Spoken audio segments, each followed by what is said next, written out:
That aerolith can influence the weather. Almost certainly why things are frozen over. Malfunctioning then. Indisputably. The ice buildup must be causing a cyclical localized reaction. Sure. I'll take care of it. Good idea. Swampy environs and intense cold is bad even for Enclave parchment. Best to lower the risk.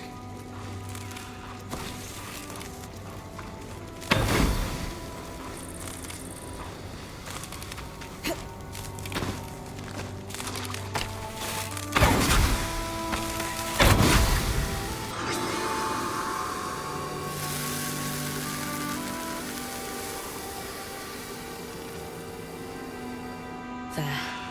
Already warming up. Hope I didn't damage the priceless artifact too much. You can't make an omelet, as they say.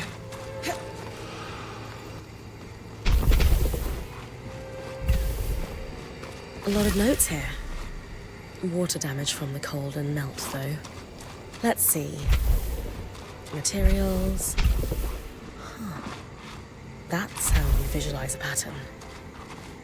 Lots of marginal notes. These have to be from Lucia. Ah. She mentions a flood in the later passages. Perfect. We should check her other workshop, too. We? You.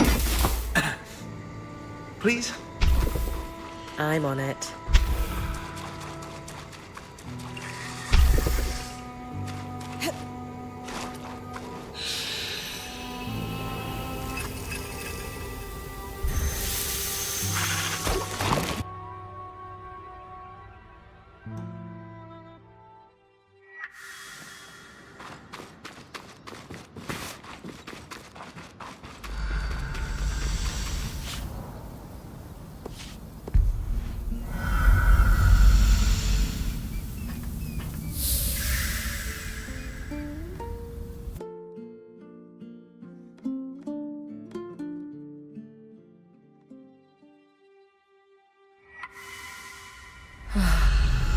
All this light stone is reflecting the heat. It would be so much worse if it were absorbing it. Careful using flame here. Anything flammable will ignite and spread far too easily.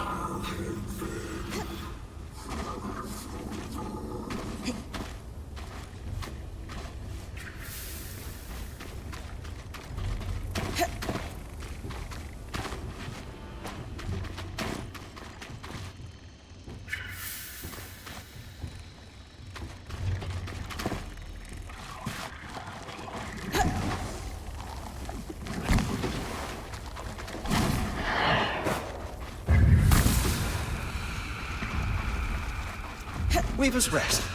Said to be a common place for weavers in Lowtown to gather.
The record said this place was registered to our enchantress of interest, Lucia.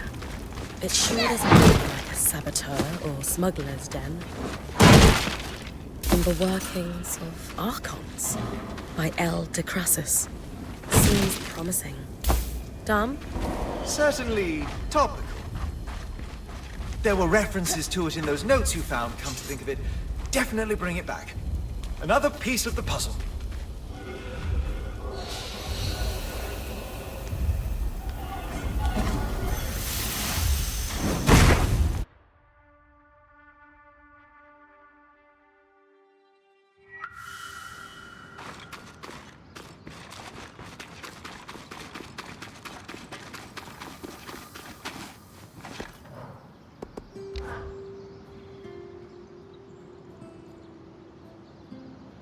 Any luck with the materials we gathered from Lucia's workshops? Yes. I'll let Sev fill you in. We started with the book, which was painfully dry and highly theoretical. Unsurprising. The Enclave was notoriously tight-lipped about the construction of the arcs. The book was still useful, as it contained a number of craft-specific terms, shorthands and annotations, all critical. Referencing the book clarified the notes. Without it, they bordered on deranged rant, especially at the end. Sort of a window into her thinking. We suspect Lucia spent a long time in isolation while working on these. She covered many topics, but the most prominent was her work into the Flood. Who exactly was Lucia? It seems like she had a lot going on. Brilliant, but disturbed. She harbored a severe hatred of Enclave leadership, bordering on obsession. Reams of fiercely colorful text, just to say some very rude things, especially about the Eye, their leader. She was also, at one point, one of the most respected enchanters in the Enclave. She worked on something she refused to name, but was clearly of deep significance to the Enclave itself. Called it the source of all our problems. Sadly, she only danced around that subject, and never offered details. We know the Hearthsiders spent years working in Denevron after the Surge. Why do we think Lucia ended up so far from the capital? It's evident she disagreed with the leaders of the Enclave and gathered others around her who agreed. There's talk of several meetings taking place in the Maya, most likely to be away from prying eyes. Called her group the Verdant Minds. Very planty. I like it. It's poetic. Her workshop was a little brisk, even for my tastes. Any idea why? She was fascinated with Enclave technology, specifically the dismantling, disruption, and repurposing of it. Remember our talk about the aeroliths and how they could influence the weather? When the effect is accidentally concentrated, it can be quite intense. We suspect she was experimenting with the aerolith in relation to the floods. She predicted their start. How do those devices I found with her mark on them tie into all of this?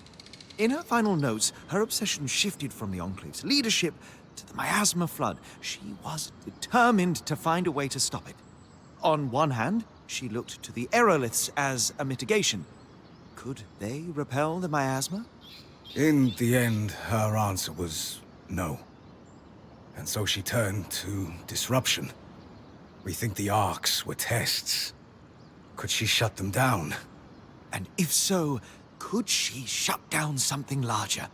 She was clearly successful at least once. Maybe twice if we count the one outside the Veil.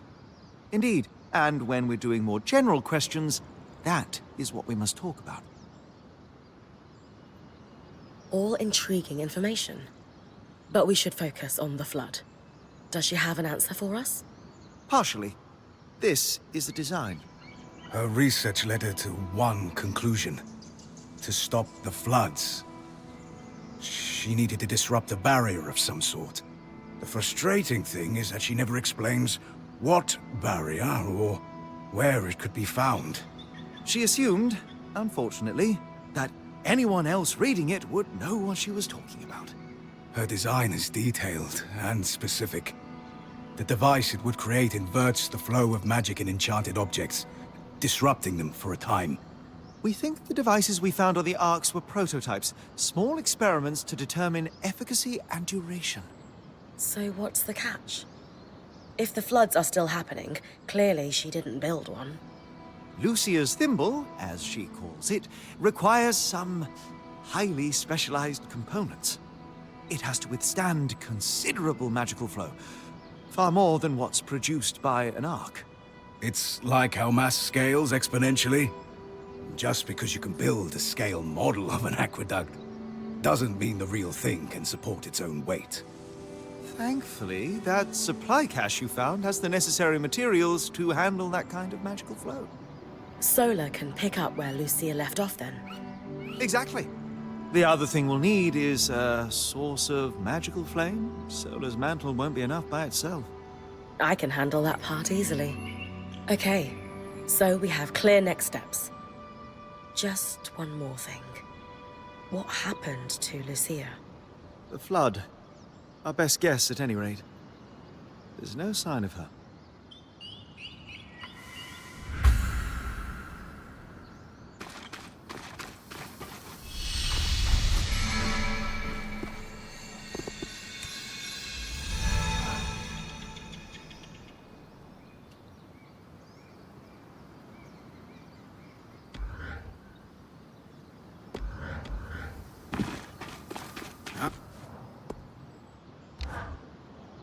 I am going to be poring through Lucia's notes for years. Fascinating stuff. Perhaps not to everyone, but she was a brilliant enchanter. It's not often I read a marginal comment accompanied with a lewd doodle and go, "Flames, that's brilliant."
Verdant gardens.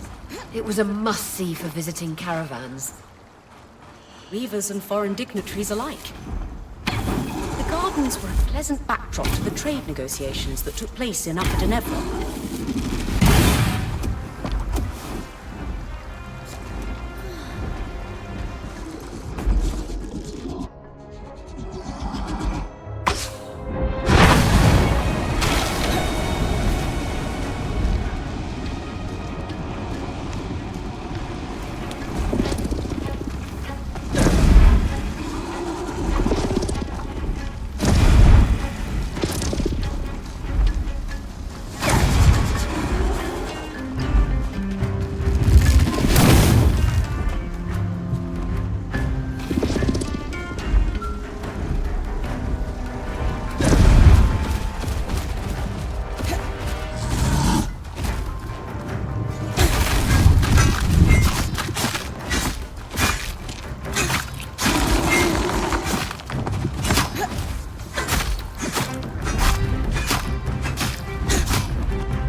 keep thinking about how angry those notes were.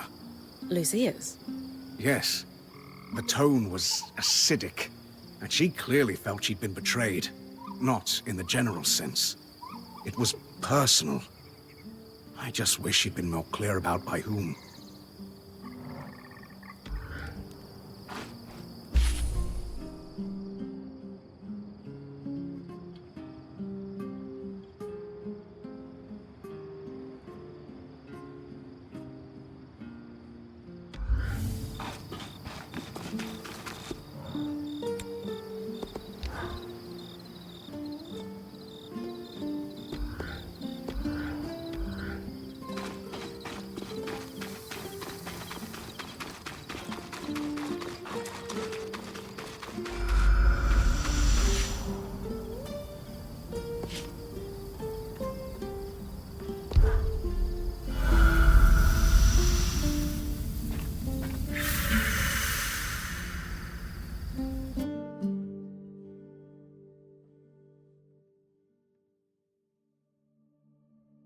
Where am I?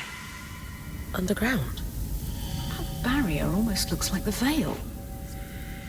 It must be the one Lucia wrote about in her notes. And the panel looks like our scry. Anyone know what it is? No idea. Similar design to a scry, but it looks like it's a permanent installation. Like it interfaces with the room. Could this be the harness? Must be. It seems like Asylum involved sealing away whatever's beyond this barrier. With this discovery and everything else you found, I should be able to piece together what Asylum actually was.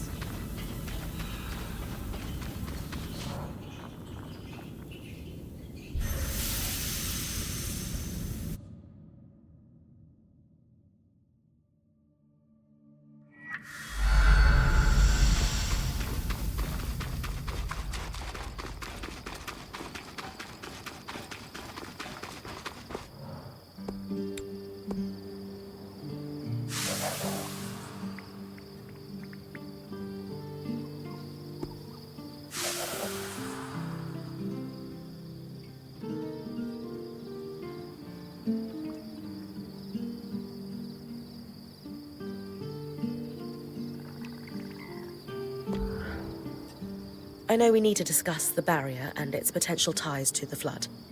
But want to give me a rundown of the research first? Of course. Years after the surge, there was an inexplicable spike in casualties. You don't think it's due to the Arks going hostile? Well, that may be part of it, but we can't be certain due to the information blackout. All we know is that it nearly wiped the Hearthsiders out. What seems to have saved them was Asylum's execution. A defensive measure that involved sealing the underground behind a magical barrier. Almost like the Veil. Exactly like the Veil.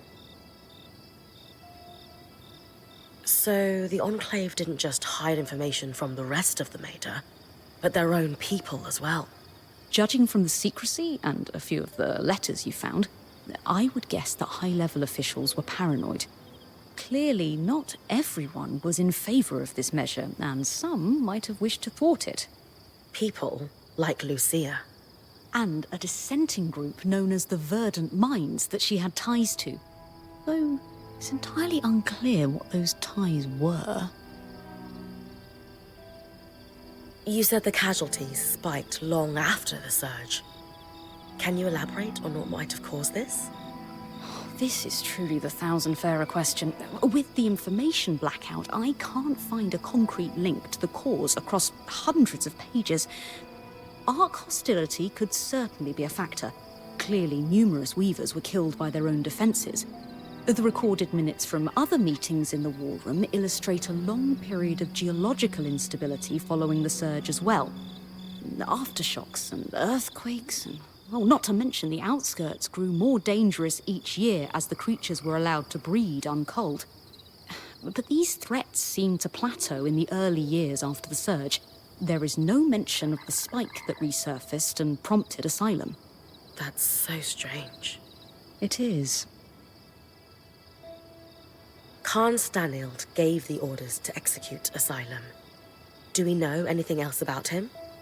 Judging from the series of letters between him and the commander, it would seem that, at the time, he was recently elected.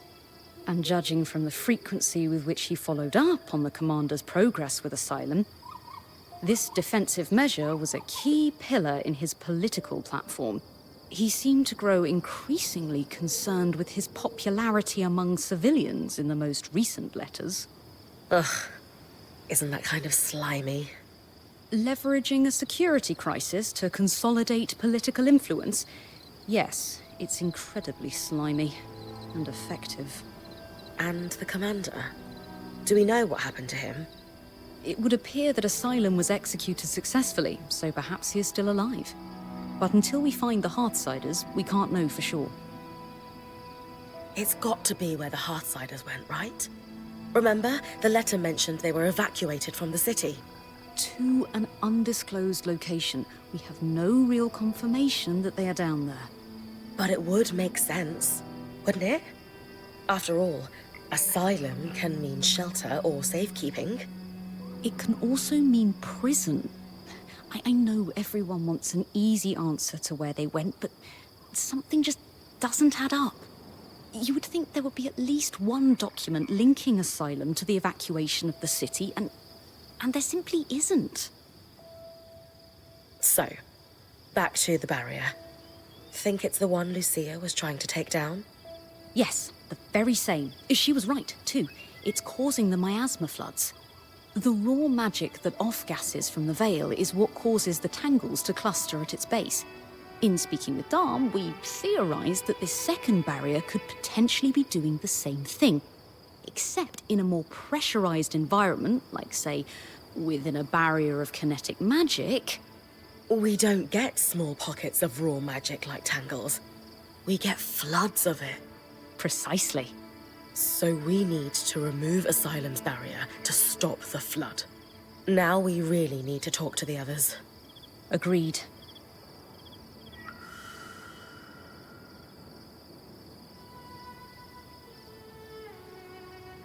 All right. Let's go over everything we know so far. We know that, for a time after the surge, civilians continued to live in Tenebron until they were forced to evacuate the city. We're still not sure the cause. Wherever the Hearthsiders went, they're still actively sending scouting groups to scavenge for supplies. From the uniform, the creeper who was watching Bryn sleep belongs to one of these groups. We also know that a defensive procedure codenamed Asylum sealed access to the Enclave underground. This was done using a barrier almost exactly like the Veil. Lucia, an ex-High Enchantress, opposed Asylum and began working on ways to sabotage it. Her research forecasted that the barrier would cause the Enclave to flood with miasma. The very same flood that seems to have killed Lucia before she was able to finish her thimble. But we have her design. It could disrupt Asylum's barrier. So Lucia's thimble is the key to our survival. It's less a key and more like a magical battering ram. Whatever works. What is it, Lane? It's just, I've pored over all the documents we've compiled, and a concrete link between the evacuation plan and the underground is nowhere to be found. I can't shake the feeling we're missing something.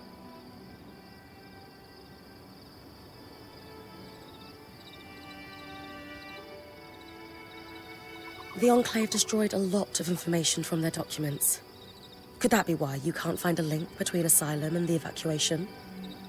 I considered that. The Enclave may have hidden their location from Lucia. Being a weaver isn't about being certain all the time. It's about taking calculated risks to carve a path forward. And regardless of the Hearthsider's location, disrupting the barrier is the only option to stop the flood. You're right.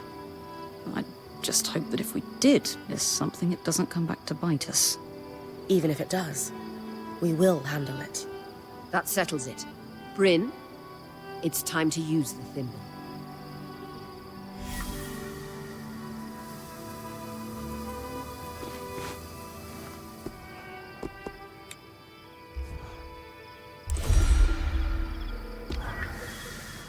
Thank you for your help with that, Bryn.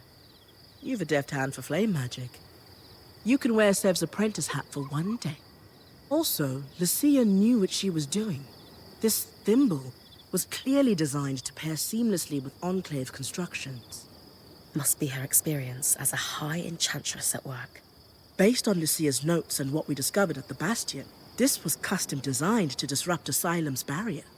If it can stop the flood, we need to use it soon. Agreed. We don't know how much time we have left. A deadly flood of raw magic is just...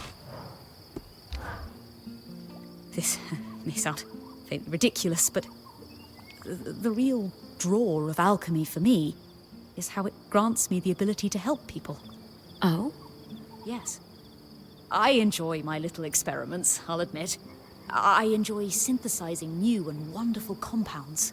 But mixing an unguent for the urchin girl by the canal with the flea bites on her legs? That was, I felt, a rather more responsible use of my allowance. Of course, the house would have looked down on that. The instruction not to mix with lower classes was implicit, but clear nonetheless. I even used alchemy to disguise myself so I wouldn't be recognized. I wore my hair in a stark white for a time, if you can imagine it. Did you look silly? Striking is the word I would use. My patients didn't mention it, and my apothecaries knew better than to make fun of their best customer. Alchemy is the science of change, and while I am happy to explore those changes both within and without myself, well, I think my natural colour suits me fine for now. Might change your mind. You never know. Exactly.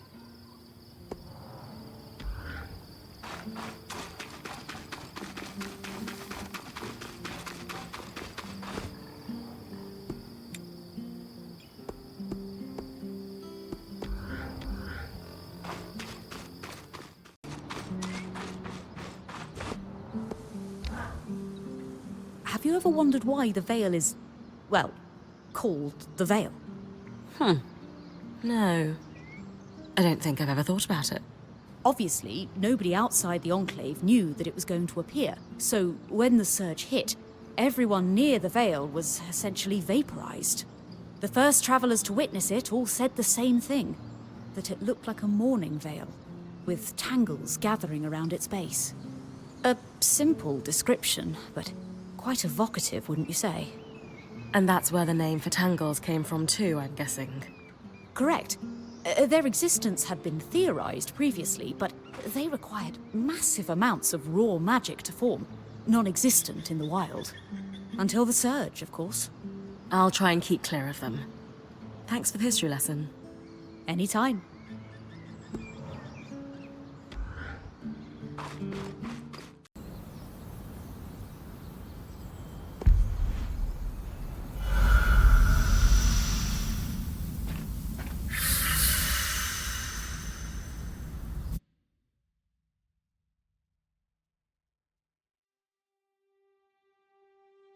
That console that looks like our scry should be the controls for the barrier. The thimble was built to interface with it. Time to disrupt Asylum.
Great timing. I owe you one. You need to come with me. All of you.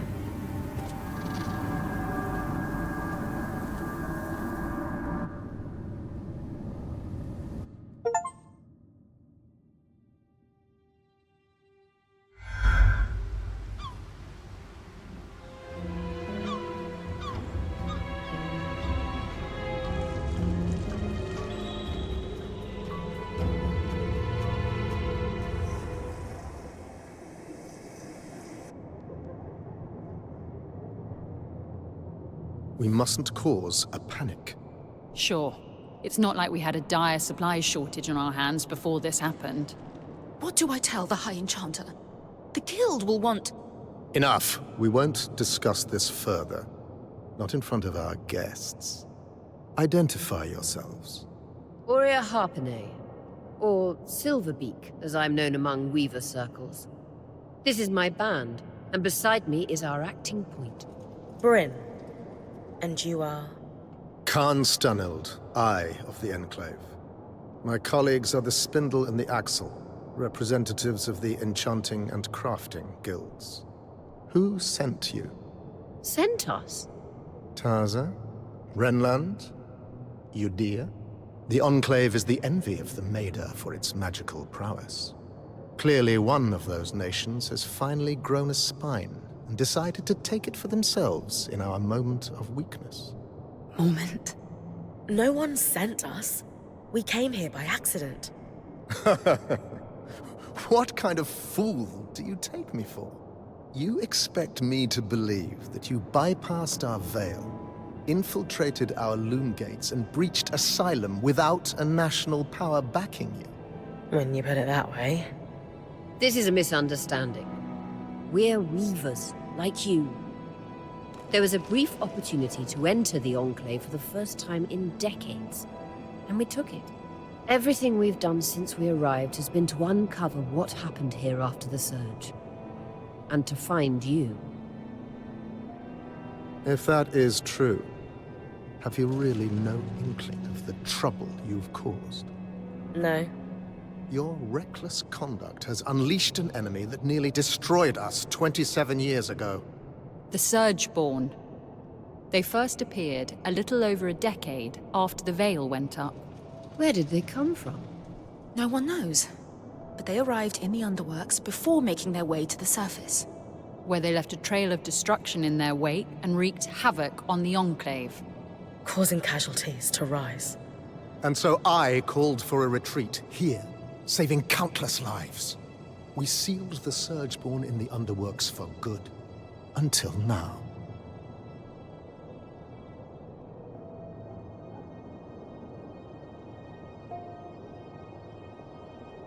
We've been here a little while now. Don't you think all of this could have been avoided if you'd properly said hello? She's right. This is hardly our fault. Look, Surgeborn or not, we had no choice but to remove the barrier.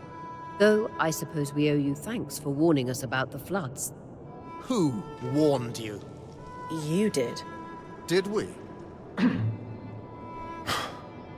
I'll deal with you later. While we can agree Arakim breached no-contact protocol, it has proven to be the right decision. The floods were growing worse, and now they have stopped. Even if fixing them has introduced a new problem. One my band would be more than happy to help you solve. Ha! Work together! Sorry to interrupt, but you mentioned your last name earlier. Any relation to Shireen Harpene? She was my mother. You know who she is? Of course! I mean, before my time, obviously. But she's still renowned in the Enchanting Guild. Her work is remarkable. There's a statue of her in Denevron, you know? Oh. I can't believe she didn't mention that. There is so much I'd love to ask you, but for now, Aurea comes from a long bloodline of outstanding and renowned weavers. Shouldn't that buy her band some grace? All right. Your presence in the outskirts will be tolerated. Nothing more. What about the Surgeborn? What about them? Shouldn't we work together to deal with them? We could use the help. The Surgeborn are a problem for anyone in the outskirts, not us. Cassidon's Hold is a fortress. The scouts do head into the outskirts to scavenge for supplies. We'll take our own precautions. Speaking of, we have pressing matters to attend to. But Enough! My word is final. Bryn, the one that led us here is clearly the one that warned us. Try to talk to him before we leave. Maybe he's willing to work with us. Will do.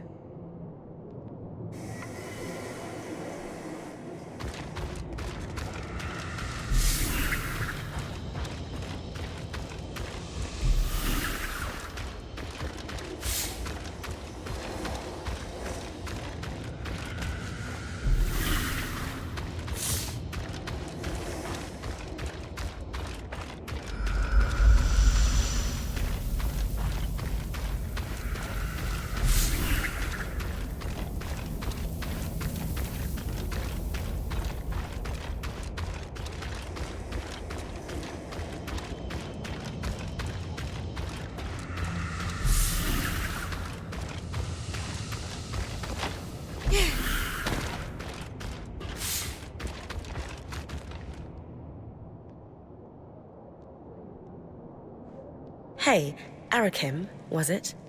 oh, just call me Arik. Well, Arik, I never got a chance to thank you. You know, for grabbing me before I fell to my death. I think you had it. Besides, I couldn't let you plummet into a chasm. The Eye is pretty peeved with me, but hey, that's just a bonus. You and the Eye don't seem to get along very well. What gave it away? The mutual contempt. The Eye doesn't like anyone who shows initiative or challenges him. Unfortunately, those are my main qualities. And I suspect he perceives them in you, too. Yeah, I didn't get the impression he's my biggest fan. Will you be in trouble for saving us? I'd worry if he ever decided to get off his throne and do something about it. But he finds that throne very comfortable. So, are you glad we're here? I'm thrilled you're here. I have to say, I'm surprised. Oh, yeah. Sorry for all that cloak and dagger stuff earlier. Khan Stanild had me on strict orders not to make contact with your Weaver band. But it was the right call.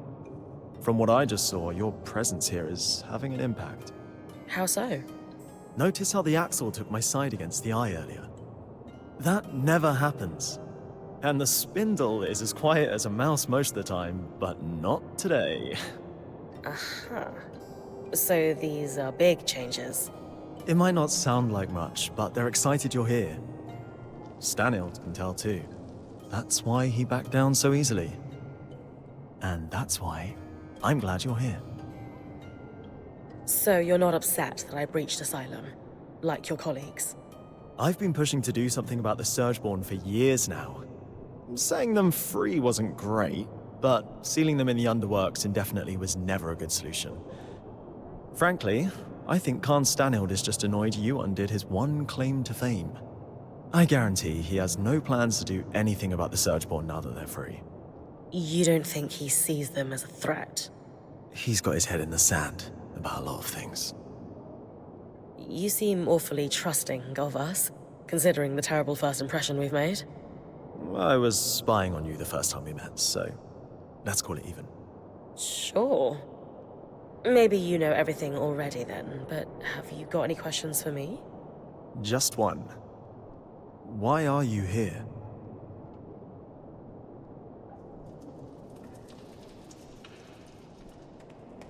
Decades of war across the Maida followed after the Surge. Magic and Weavers were blamed for all of it. Without the Enclave as a stabilizing force, it's as if the world outside has splintered into factions, divided by chaos and fear. Not to mention the lands surrounding the Veil are completely shrouded in tangles. I'm here to bring down the Veil, and play a small part in restoring the Maida Basin, to what it was before the surge. Wow. That's a big picture vision if I ever heard one. If that's truly what you want, then dealing with the Surgeborn is the first step. Ever since the Veil went up, our people have been in crisis. They've spent so long in it, they're afraid to do what it takes to get out. It doesn't help that some have benefited off that same crisis. Who? Who always benefits? The very top. Our leaders are too preoccupied with their own concerns to form a unified front against the Surgeborn. Such as? The Spindle is obsessed with getting the Arcs functional again. She believes that will help us regain control. And the Axle is too stressed about our supply shortage right now. But, if their concerns were handled, they could pressure the Eye to finally address the Surgeborn. That sounds like an opportunity. And are you a representative yourself? Do you have sway? Representative, yes. Sway?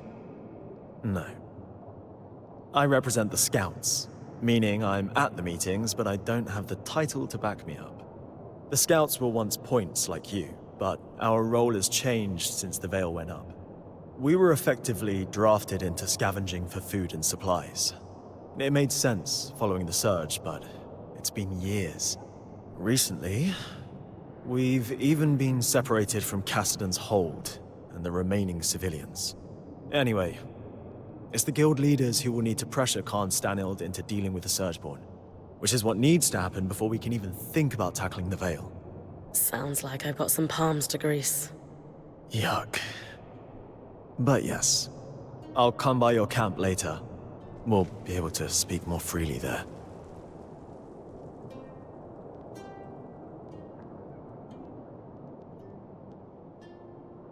What is that about? The Eye isn't one for idle chit-chat. That's worth watching. Talk to you back at our camp. You got it. Sev, you all right? No. I mean, yes. I'm fine. You sure? Rin, the rest of us are heading out. See you back at camp. I got to go.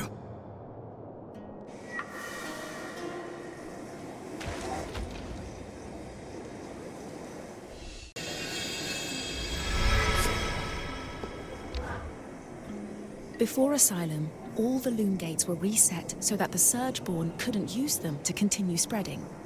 How did you reconnect to the city? We tracked down a key swatch to Denevron. Found it in the mayor's home in Poldervale. Your band is quite resourceful.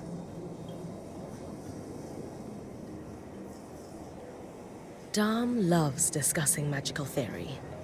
He would be thrilled to speak with the Enclave's leading enchantress. That is tempting.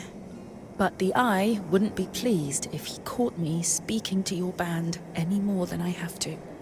No offense, but I should really get back to work.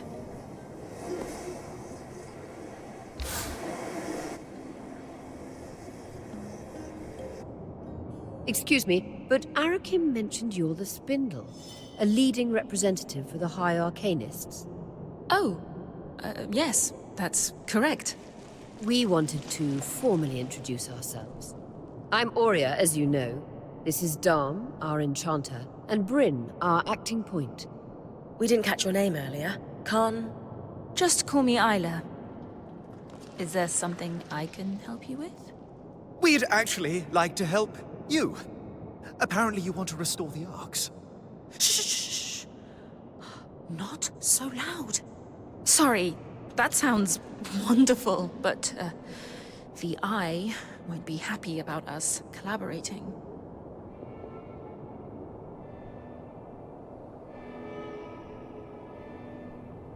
Come on. You must know better than anyone how integral the Arcs are to the Enclave.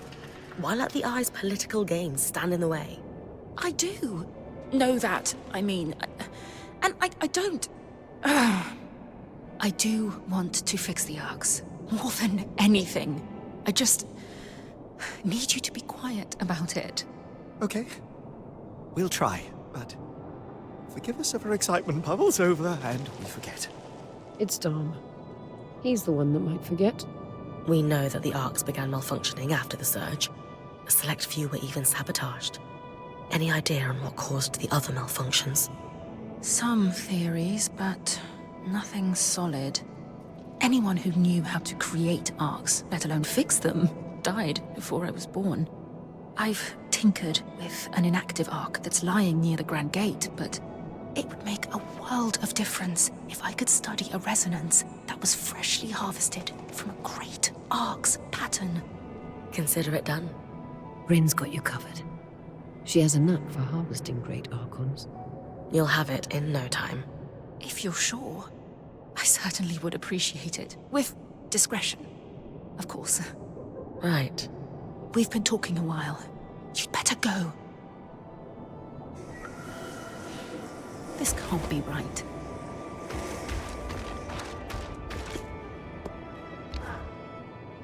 All this wreckage scattered throughout the room. Why haven't you guys cleaned it up? Khan Stanild ordered us not to. And that's because he wants to keep it messy? Correct. Speaking frankly, my impression is that he wanted any visitors to feel as if we were still in a major state of crisis. Though visitors are few and far between. Upper government officials only, all of whom are working from offices with roofs. We are the lucky few over here, it seems.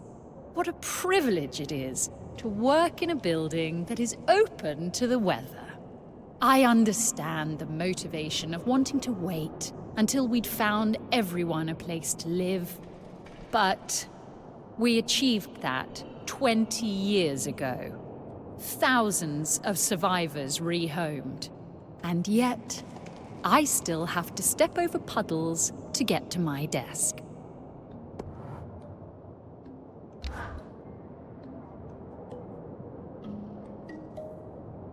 I am simply telling you, as the foremost leader of the Enclave, that I don't want you getting distracted. Can you clarify what you mean by that? You know exactly what I mean. Eyes down, know your place. Focus on your own problems. Organize your little craftspeople. Keep the wheels of civilized society greased. And don't dare to presume you know better than me. If you have a problem with my performance, you are welcome to gather feedback from the people who elected me. They may have a clearer understanding of what I bring to the table. We'll continue this conversation later. Khan Arteme. Allow me to formally introduce you to Bryn, the Weaver Band's point. You're the Axel, right? Arakim says you're a good person to know. I am. My given name is Haroon, as Arakim said, but you may refer to me as Khan Arteme. It's a pleasure to make your acquaintance, despite the circumstances. And I wish they were better circumstances. The new Surgeborn threat requires us to realign our priorities. Some are a little slower on that than others. If there's anything we can do to move things along, I'm at your disposal. What about the supply shortage? I've seen her in combat. She's better than any of us. What's her help look like? I'd prefer if she could avoid unleashing another apocalypse on us. We didn't bring a lot with us, but if there's anything we can provide to you, our Courtmaster, Casmin, will be happy to help. A decade working the maiden shipping lanes turned her hard as Khan steel. She sounds lovely. But unfortunately, we're supplying 10,000 people, not 7 weavers and their pack beast. And I doubt you'd have enough on your caravan to make much of a difference. Fortunately, there's a silver lining to your Surgeborn mess that could solve the problem. Count me in. Right. With the Surgeborn unleashed, we're anticipating casualties and damage to our facilities. However, there's a restricted area in the underworks that we lost access to decades ago when the Eye sealed it. The Institute. An arcane laboratory where the Enclave conducted its enchantment research, among other projects. Inside the Institute lies a significant supply cache. Its contents will be enough to keep us going, for the time being. If the notes the previous Axel left me are accurate, though, there's an additional complication. Of course. The Surgeborn secure territory by building structures, akin to insect hives. The Institute is likely overrun with them, and has been for 20-odd years. So, the Surgeborn are a long-standing threat to the Enclave. I wish I were old enough to remember what it was like to live without the fear of the Surgeborn. As a child, I sat awake every night worrying about them. They were terrifying. Knowing what I know now, I should have been even more scared. I'm sorry you went through that. It must have been horrible. Thank you. All the more reason to actually do something about the problem, instead of spending our lives cowering behind the walls of our glorious fortress. You'll hear no disagreement from me, now that the game board has been upended. Sounds like I need to clear any Surgeborn hives from the Institute, then. That'll thin them out enough that my scouts will be able to access the supply cache without much trouble. Now that Asylum is lifted, we should be able to access the loom gates in the Institute again. I'm going to trust you with this key swatch. It's been gathering dust for over 25 years. Only the Eye would let such a crucial resource sit there for that long. Yes. If we're clear on everything, I'll get back to work. My list of obligations grows by the minute. Someone has to keep this goddamn fortress running.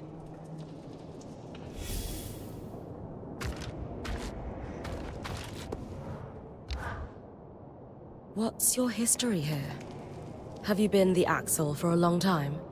Why do you care? You seem like someone who deliberately underplays her hand. I'd hate to play a game of Panjal against you. All right. I'll take that as a compliment. I was elected to this seat 8 years ago. I've done a good enough job to be re-elected.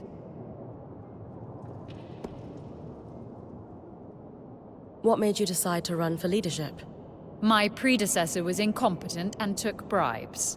The guild members tolerated it for a time, but eventually enough was enough. The Eye never seemed to have a problem with it, though. Do you think he's taking bribes? You really aren't afraid of asking dangerous questions, are you? I personally haven't seen any evidence of his corruption. He believes in his own judgment too much to accept a bribe. It's easier to bribe the lower-level guild members anyway. Isn't that a bad thing? The wheels of society must needs be greased. If they do any more than skim a little off the top, I'll come down hard on them. And that's why I've managed to keep my job. Well, part of why, anyway.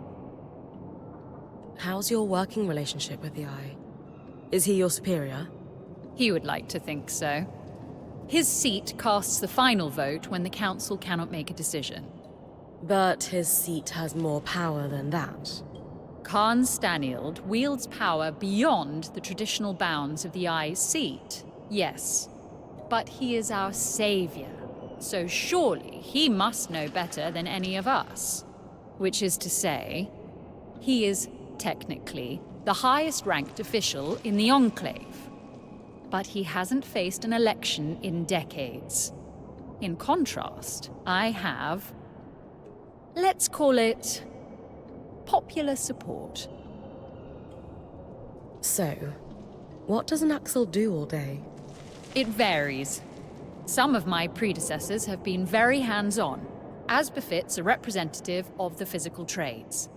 That's not my strong suit, though, so I end up with my beak buried in paperwork. Maintaining supply lines, as it turns out, is considered extremely helpful.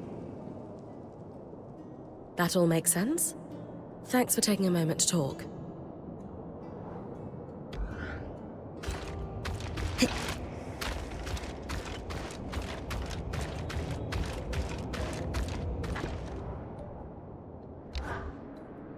So, you. Me?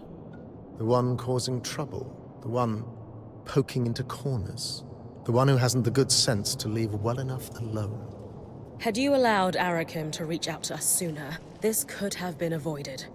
Arakim has a proven record of poor judgment on matters of protocol. I will not be lectured by the person who put us all at risk on how best to handle our security. But I'm being impolite. Let us start afresh, shall we? Please, share what you hope to accomplish by loitering around the hold.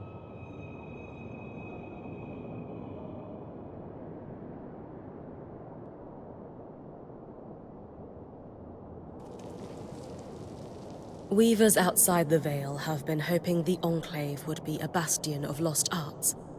And it's clear that's not the case. Still, there is history and expertise to be found here. Even if it takes our band ages to piece it together, it's worth restoring. I shudder to think we have disappointed the cart pullers out there selling our collective skills like mercenaries. Perhaps they could write us a sternly worded letter. Still, your point is well made. Much was lost in the surge and very little has been recovered. Though I look forward to seeing what knowledge outsiders can recover that the Enclave's leading enchanters cannot. Like it or not, I'm here to help. The Enclave stands on a blade's edge. Stretch our resources too thin on risky ventures and we face collapse. Certain elements of our population call for action, for bold purpose. And I ask you, what purpose is bolder than survival? Well, Purely rhetorical. We must survive, and we must make considered, careful moves if we are to do so. There is no sacrifice too great towards that goal. You, at least, understand the precarity of our situation. Now understand the necessity of our caution. I do, but... Thank you for your time. You may go. But... You may go.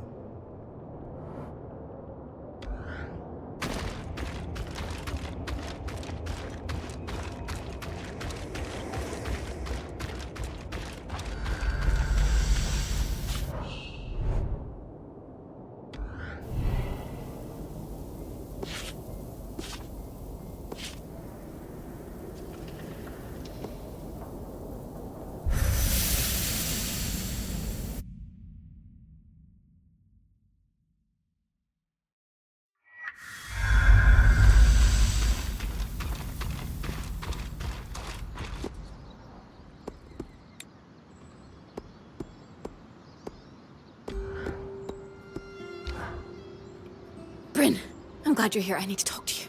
What's going on? You look pretty tired. Yeah, I'm fine. It's just... about those 90 Drake scales. I know Arya said we don't need them, but she just doesn't understand. It's dangerous out here, you know? Especially now that these Surgeborn are loose. We need to be prepared for anything. It's just gnawing in the back of my head. Do you think you could do it? You haven't told me why we need them, or better yet, why we need 90. We want the best gear and weapons, don't we? So Sola asked for these? Not exactly. They have other uses too. Seriously, when's the last time you slept? Kashar don't need as much sleep as Ashar or Casil. But you need some sleep. It's been a while, maybe 10 days, or a week. I'm fine. I'm guessing Aurea doesn't know you want me to go Drake hunting. Do you really think it's a good idea for us to go behind her back? It looks bad, but she just doesn't see what I'm seeing. To be honest, I'm not sure I see it either. Please, just trust me. Kaz, you need to tell me what's really going on here.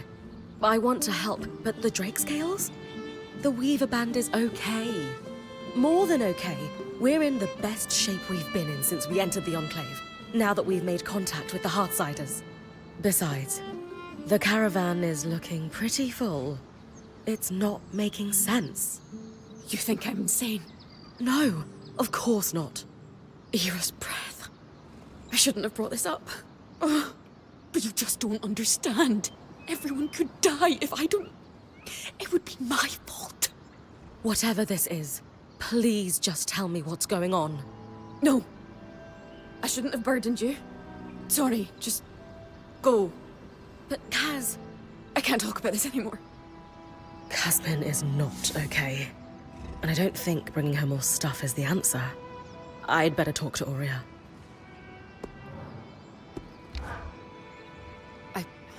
I don't want to talk about the scales anymore, but the Hearthsiders look more traumatized than a beast of burden after a hurricane. What? Why would you say that? I would think someone who grew up in the wake of war would recognize the signs. Disorganized and unable to triage their own problems. They're overwhelmed. Suspicious of us despite our clear good intentions, suggesting paranoia. And while their leader is in deep denial of the very real crisis the Enclave is in, the others accept it. They've been stewing in turmoil for so long, it's become their new normal. And it's probably more comfortable for them than the prospect of change. You're right. They do remind me of some veterans back in Carnhaven. Saw it 1,000 times over while working in Udea. Aurea may not want to hear it, but these people are completely lost in their crisis. What makes you say that? Aurea has a case of hero worship when it comes to the Enclave. She can be blinded by it sometimes. Huh. It's not to say great things didn't happen here. But at the end of the day, the Hearthsiders aren't gods. They're fallible. Just like us.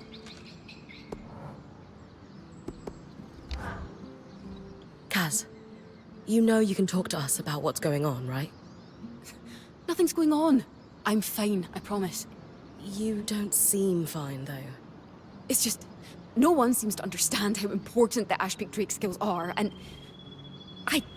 bad things are going to happen if we don't... You know what? I just can't talk about this right now. I'm sorry.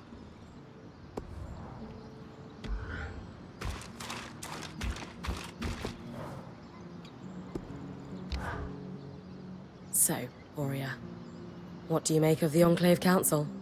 Their living history. What they've seen, what knowledge they must have preserved. All this time, they've been here, holding down the fort. It's great you've offered to help the Axle and the Spindle. Just be careful you're not going over the eye's head.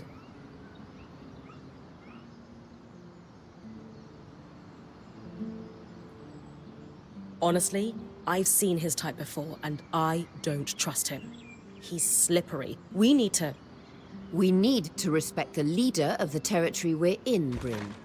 He's led the Enclave during a crisis. The rules change. He knows more about the Surge, the Enclave, and arguably even magic. Because while we've been outcasts, he's been here, at the heart of our culture. It's something we need to respect. I'll try. Good. Hey, Aurea.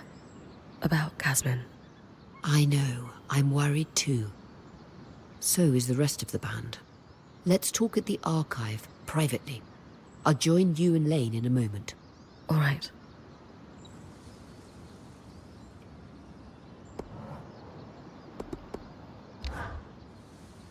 Hey.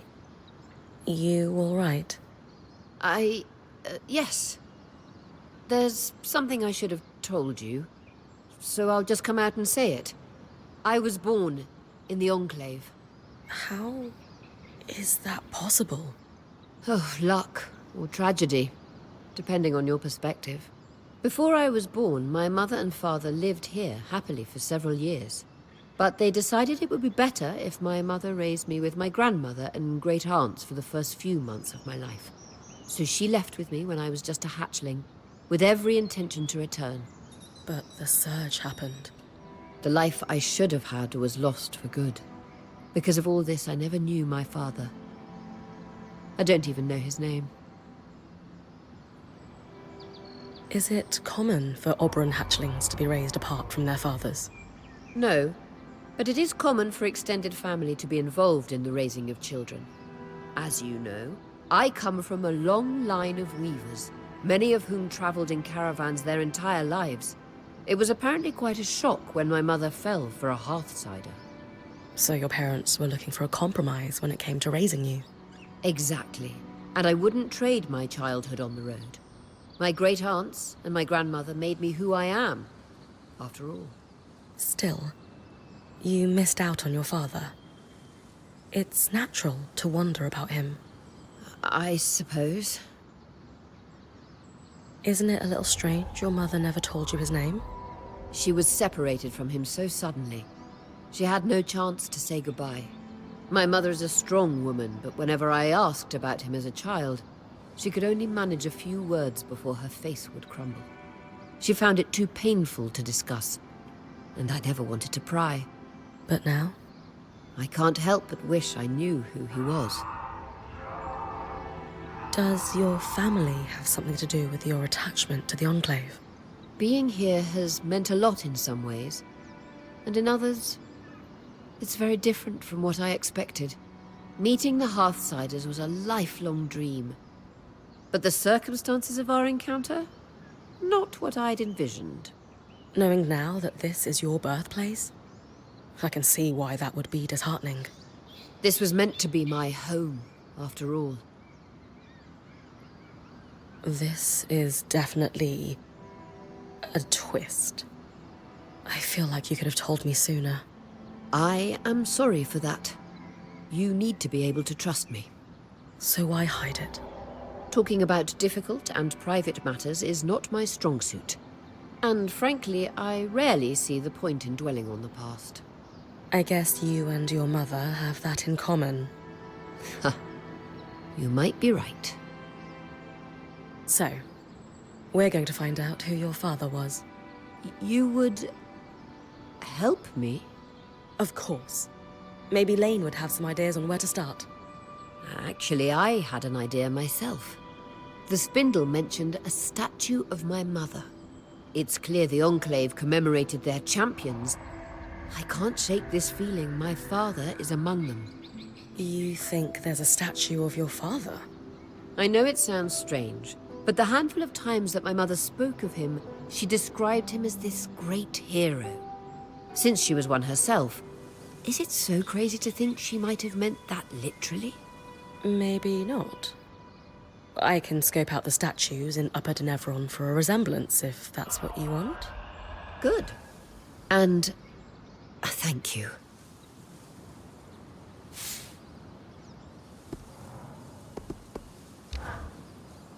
Aurea, I'm curious. Why the sudden interest in finding out more about your father? He was trapped in the Enclave my entire life. This is the first chance I actually have to find out who he was. Right. But I guess what I mean is, you really never tried to find out more from your mother. I always had this sense that it wasn't something she could discuss. There was a heaviness in the air when his name came up. She was in love with him. And then she lost him in this cataclysmic event that no one could have predicted. That must have been unimaginably painful. Yes. She wasn't a tragic figure, though. She carried it well. You'd never know she was in pain. And truthfully, I had such a good life with my mother and my grandmother. It wasn't like I felt he was missing. Until now. Until we arrived here, yes. Something about this place just makes it clear how much I've lost because of the surge. Being here makes me wonder. If the surge hadn't happened, would I have been forced to leave home to become a weaver? Most certainly not. You would have been a valued member of society, not an outcast. Did you have a good relationship with your mother?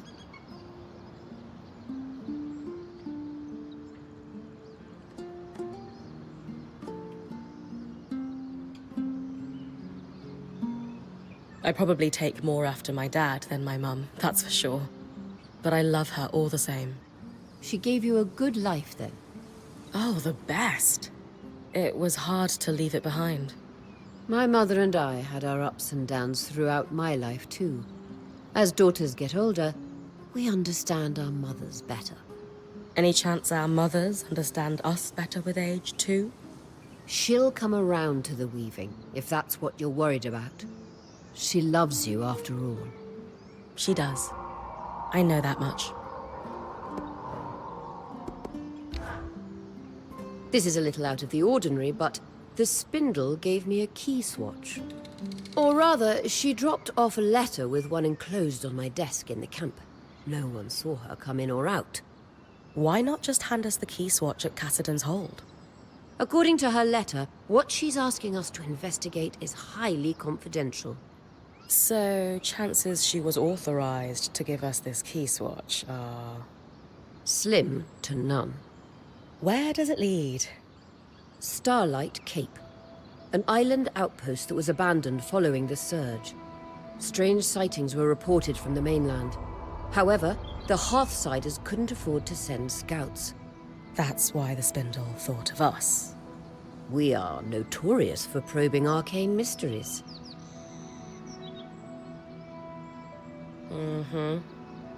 So, what do we know about Starlight Cape? Not much. It's a small island to the Enclave's northeast, just inside the Vale. It was fortified to watch the sea lanes, though not as heavily as Cassidon's.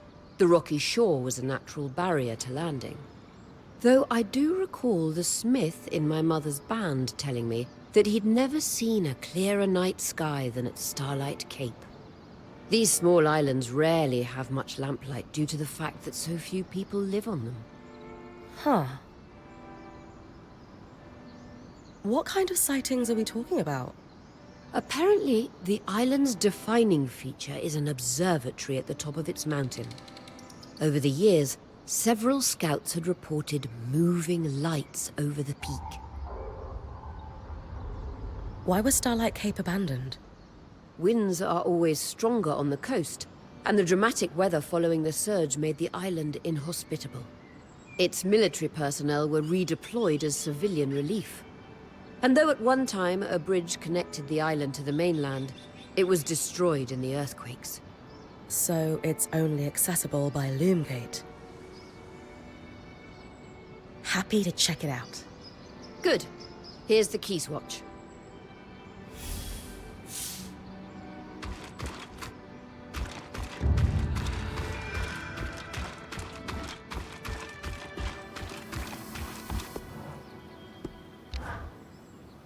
That wasn't exactly the warmest welcome. I'm guessing the Enclave Council isn't your biggest fan right now.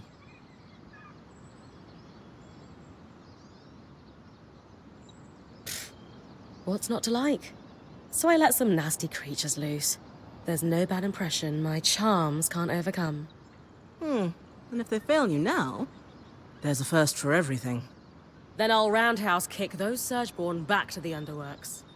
Whatever the Council thinks of you, I'm glad you're trying to help them. I think they could really use it. Yeah. They don't seem to be in great shape. Nothing our daring point can't fix.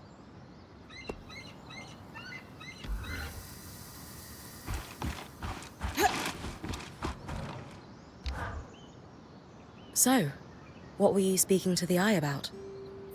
Nothing. I don't want to talk about it. I didn't mean to pry. I just wanted to make sure you're okay. You want to know if I'm okay? Yes? Then how come no one is at all concerned with the fact we can't leave? This isn't my life. Traveling with the Weaver Band was supposed to be temporary. For me, at least. There are things I should get back to in Tarza. And it's increasingly clear no one has any idea when I will. If ever. So no, I'm not okay. I'm so sorry. I had no idea you were feeling this way. You're right. I am? The truth is, we don't know how or when we're getting out of here.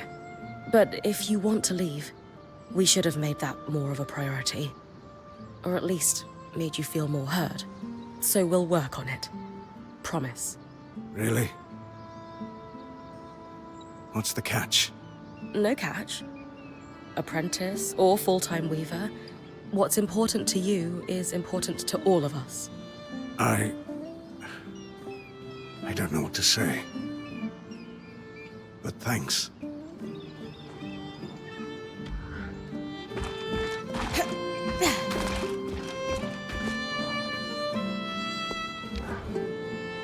Making yourself at home? Yes. I've always wanted my own ruined fountain. I don't want to presume, but being here is a nice break from all the politics. And the Eye is okay with that? I convinced him I would be keeping an eye on you. Frankly, I think he's just glad to be rid of me. I ask the kind of questions that make him uncomfortable. You know, tough ones like, how? And why exactly? Lucky for you, Aria loves when people ask those questions.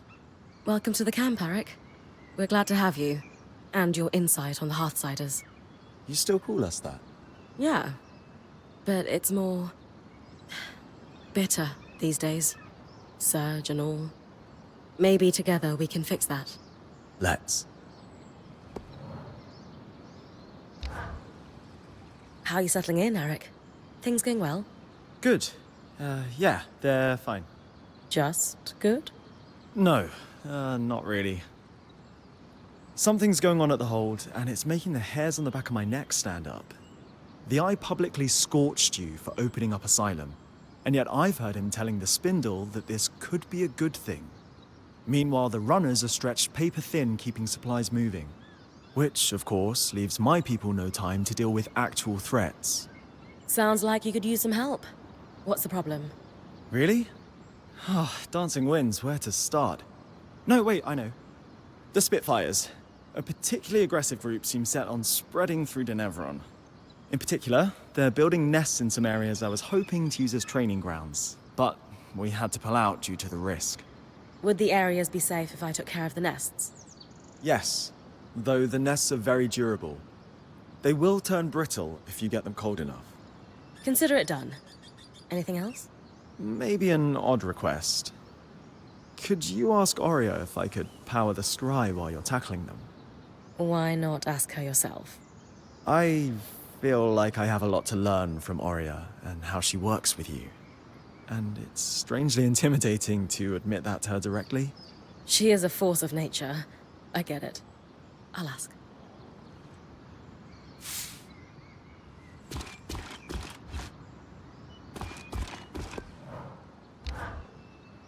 Thanks again for offering to talk to Oria for me. It's genuinely exciting to learn from someone new for once. Our community's pretty insular.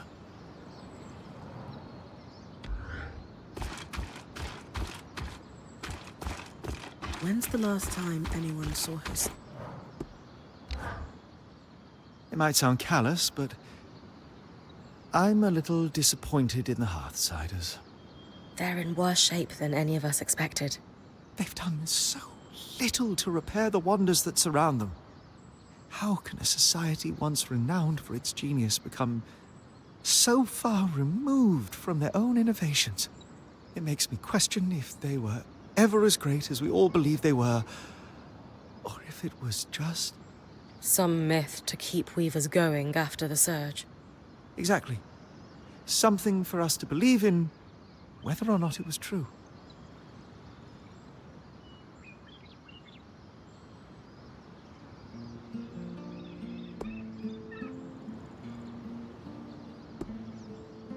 There is probably a mix of truth and legend in our stories of the Enclave. Nothing's black and white. Isn't that always the case in history?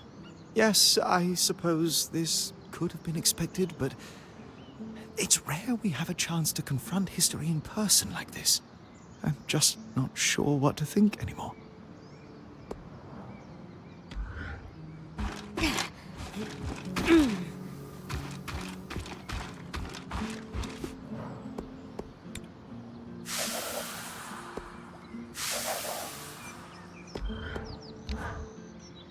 Bryn, I have to say, I'm a little concerned about you.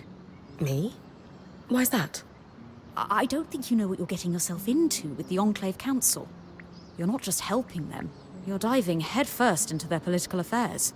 Lane, if I can fight an Archon 10 times my size, I can handle a little bureaucracy. That's exactly my point. I was raised in the midst of political schemes and intrigue. There's always something unsaid or underhanded at play beneath the surface. Just be careful. That's all. You won't find Oria's father running amid statues, you know. What do you mean? You know what's most likely to get in the way of tracking down one's lineage? Family. A scholar wants to trace a family line to find connections between key historical figures? No problem. A living relative wants to find their great-grandfather using some oh-so-precious family heirloom? What a headache. Why? A scholar is objective. They have no emotional attachment to the family line, no sense of self wrapped up in the results of their study. And you're saying Oria does? I'm saying she needs to expand her search beyond Weaver heroes.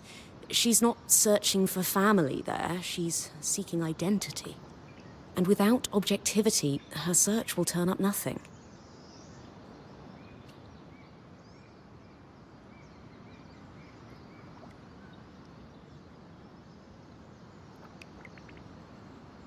Aurea did jump into this with preconceived ideas about who her father is. I can see how that might cause problems.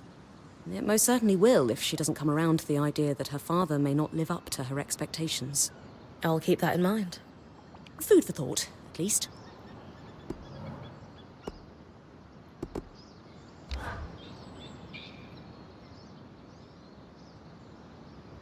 It's safe to say Casmin hasn't been acting like herself. She's always been tightly wound, but this is something else. Bryn, she seems more open with you than most. Can you describe in detail what's abnormal about her behavior? She's begging me for more supplies, even though the caravan is chock full. Not that we could tell, because she's covered it up. More than that, she just seems distressed. She's always talking about worst-case scenarios, and lately it's like she's convinced we're all going to die. I have heard rumors of abnormal behavior developing in Kashar that could be linked to this. What kind of rumors? In polytheistic beliefs that are pervasive in the southern part of the Maida, there is an affliction known as Ira's Plague. The sufferer is haunted by twisted visions of death and pain. The goddess of justice, Ira, won't allow the sufferer inner peace until they repent through scrupulosity. Scrupulosity? What is that exactly? Oh, my apologies. I forget most people don't follow UD in eschatological study. Scrupulosity can be best described as a series of repetitive acts that one is compelled to do.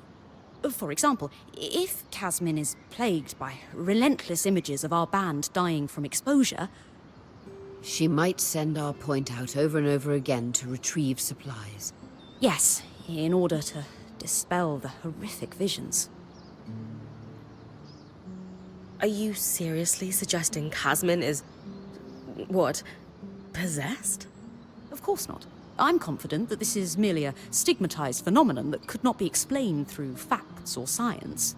So the populace explained it through religious folly instead. Any ideas what facts could explain it? Not yet.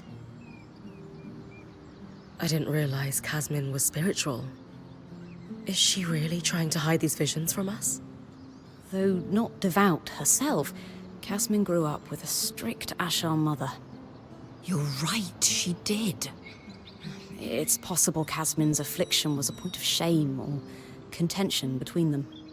Perhaps she fears rejection if she shares her experience with us. Kashar. What does Ira's plague have to do with them? While most see Kashar as a celebrated merging of the two cultures, some fringe sects disagree. They believe the wider lineage simply leads to more ancestral sin that must be atoned, and thus only Kashar can be afflicted. Really? Where do you land? The concept of impure lineage is clearly hogwash, but I suspect the affliction could somehow correlate to the Kashar's unique physiology. All right. Casmin is suffering. We need to do something about it. And preemptively? No exorcisms? As I said, this is likely nothing more than a condition that has been stigmatized by religion. A scientific explanation must exist, and thankfully, we are in the heart of progressive thinking. You think the Enclave could have done research on this? Makes sense. Where should I start looking? The steps in the upper city is where I'd start. Between the main building of the spire and the atrium used to stand a school for alchemists. From your explorations, the surge hit that area pretty hard, but some of the building may still be standing. Great. What am I looking for? Maybe the name of someone who suffered like Casmin, or a healer who treated the condition. If you find someone like that, you'll want to search the areas of the city where they spent time. Ira's plague is wildly misunderstood across the Maida. If we could find a treatment, it could help more than Casmin. You're right. I'll start with the steps, then expand my search.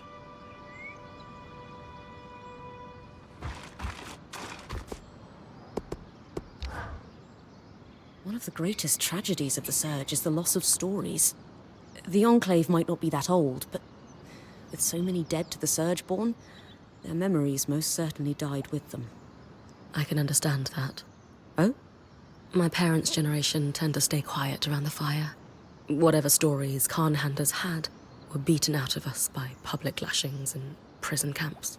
And we haven't had time since independence to start telling new ones. Ah, yes. Bryn of Carnhaven. I almost forgot. Wait, like what Darm called me? You were listening? I always am. Habit born of a Udean upbringing, I suppose. But, yes. I suppose the similarities are there, aren't they? A population whittled down by catastrophe. Stories lost. Did you ever have the urge to press a little harder? To try and learn just one or two stories? Even if it was painful for the person telling them?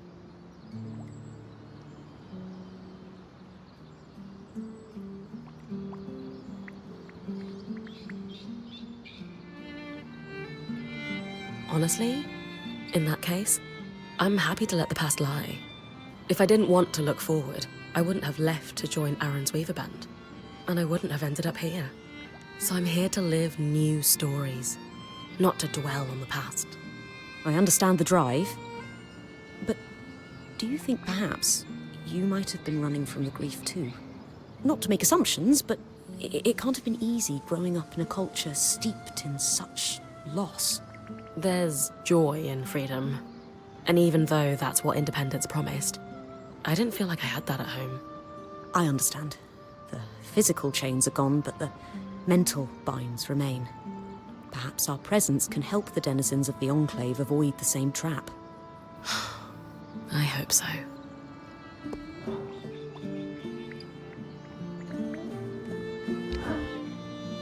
So, we've spoken about stories. The kinds that are lost to time or war. But what about those stories that are yet to be written?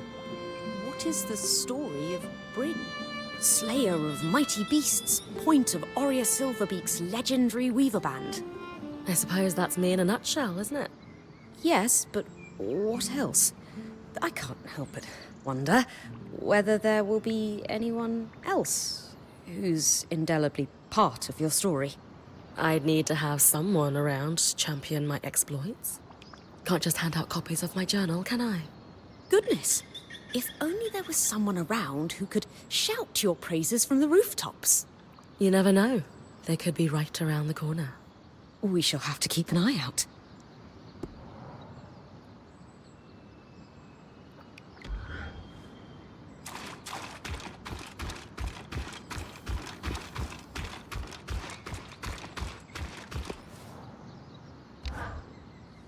Hi, Oria. I am here on behalf of Arakim. That's weirdly formal. Everything all right? He finds you intimidating. Personally, I don't see it, but I thought I'd be extra polite for his sake. He does.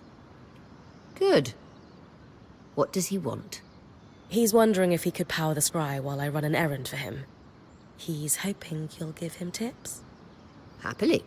But feel free to tell him I was a bit scary, to keep him on his toes.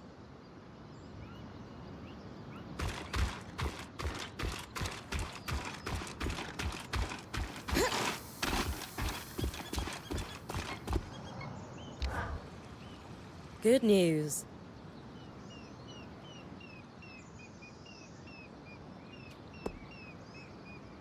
It was tough going, but I managed to convince Madame Silverbeak to take you under her wing. Madame Silverbeak. Wins. I'll wear my good socks. I've coordinated lots of operations from Cassidon's hold, but I never had much formal training. More self-taught. A chance to learn from someone with decades of experience is an incredible opportunity. I'll be there with you then, when you get close to the nests. They're in the Bastion's yard and Envoy's Landing in Upper Denevron.